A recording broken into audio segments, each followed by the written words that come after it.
ఇజ్రాయెల్పై ప్రతీకారేచ్ఛతో రగిలిపోతున్న Iran భారీగా క్షిపణులను ప్రయోగిస్తోంది. Gulf దేశాలపై డ్రోన్లు క్షిపణులతో విరుచుకుపడుతోంది. దుబాయ్పై 16 ballistic క్షిపణులు 117 డ్రోన్లను ప్రయోగించింది. ఈ దాడుల్లో దుబాయ్లోని ప్రసిద్ధ 23 మెరీనా టవర్ దెబ్బతింది. దుబాయ్లో ఇరాన్ క్షిపణి శకలాలు పడి 2 పాకిస్తాన్ జాతీయులు ప్రాణాలు కోల్పోయారు. యుఏఈపై జరిగిన దాడుల్లో మొత్తంగా 4 మృతి చెందారు.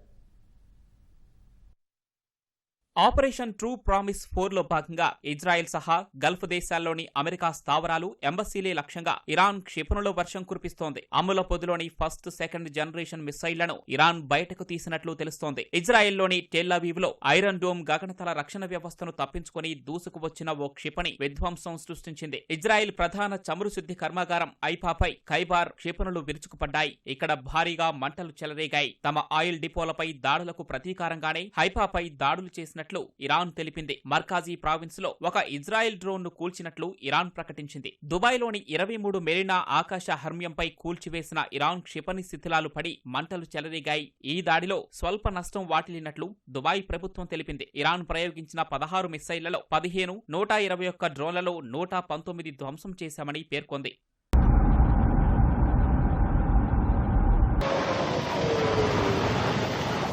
ఇరాన్ జరిపిన డ్రోన్ దాడిలో ఇరాక్ రాజధాని బాగ్దాద్లోని అమెరికా రాయబార కార్యాలయం దెబ్బతింది. ఖతార్లోని అమెరికాకు చెందిన అల్ అదితి ఎయిర్ బేస్ ను ఇరాన్ క్షిపణి తాకింది. బహ్రెయిన్లోని సల్మాన్ పోర్టులో ఇరాన్ ఆత్మాహుతి డ్రోన్ దాడి కారణంగా భారీగా మంటలు చెలరేగాయి. బహ్రెయిన్లోని అల్ జుఫేర్ అమెరికా నౌకాదళానికి చెందిన US 5th fleet head quarters ను ఇరాన్ క్షిపణి తాకింది. అక్కడ 21 మంది సైనికులు చనిపోయారని ఇరాన్ చెబుతూ ఉండగా అమెరికా నిర్ధారించలేదు. ఇరాన్ దాడుల్లో తమ దేశంలో 3 మరణించినట్లు బహ్రెయిన్ తెలిపింది. కువైట్ అంతర్జాతీయ విమానాశ్రయం సమీపంలోని ఇంధన ట్యాంకర్లు డ్రోన్ దాడిలో భగ్గుమన్నాయి. తమ 2 సరిహద్దు భద్రతా సిబ్బంది ప్రాణాలు కోల్పోయినట్లు కువైట్ తెలిపింది.